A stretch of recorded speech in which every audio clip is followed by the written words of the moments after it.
আসলেই আমাদের যার উপর কোনো অধিকার নেই তার উপর অভিমান করাটা বোকামি এবং মূল্যহীন। এই নির্মম সত্যটা আমরা সবাই জানি। তবুও আমরা এমন কিছু মানুষের উপর অভিমান করে বসে থাকি যে হয়তো কখনো জানতেও পারে না আমাদের অভিমানের কথাটা। জানলেও হয়তো আমার অভিমানের কোনো মূল্য নেই তার জীবনে। আমায় যে মানুষটা গুরুত্বহীন মনে করে তার কাছে আমার সামান্য অভিমানের কী বা দাম থাকতে পারে? যে মানুষটা আমার কঠোর চিৎকার, আমার হৃদয় ভাঙা কান্নার আওয়াজ কোনো দিন শোনেনি, যার কাছে আমি মানেই মিথ্যা অভিনয়, সে কি করে বুঝবে আমার মন খারাপ, আমার অভিমান?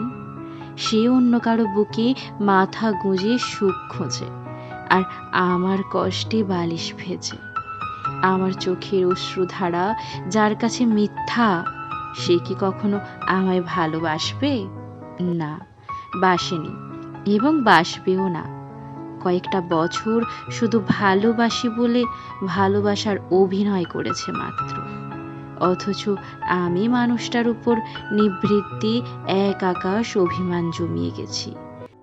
সে কখনো আমার অভিমান বুঝবে এটা ভেবে, কিন্তু সে কখনোই আমার অভিমান বোঝেনি। হ্যাঁ, সে একসময় বুঝেছে অবশ্য। আমার জমানো অভিমান নয়, আমায় ভুল বুঝেছে। কি অদ্ভুত তাই না, যে মানুষটাকে আমি সারা জীবন ভালোবেসে গেলাম, সে শেষ পর্যন্ত আমায় ভুল বুঝে চলে গেল। আসলেই ভালোবাসাটা হয়তো এমনই হয়, তুমি যাকে যত বেশি ভালোবাসবে সে তোমায় তত বেশি ভুল বুঝে দূরে সরিয়ে দেবে।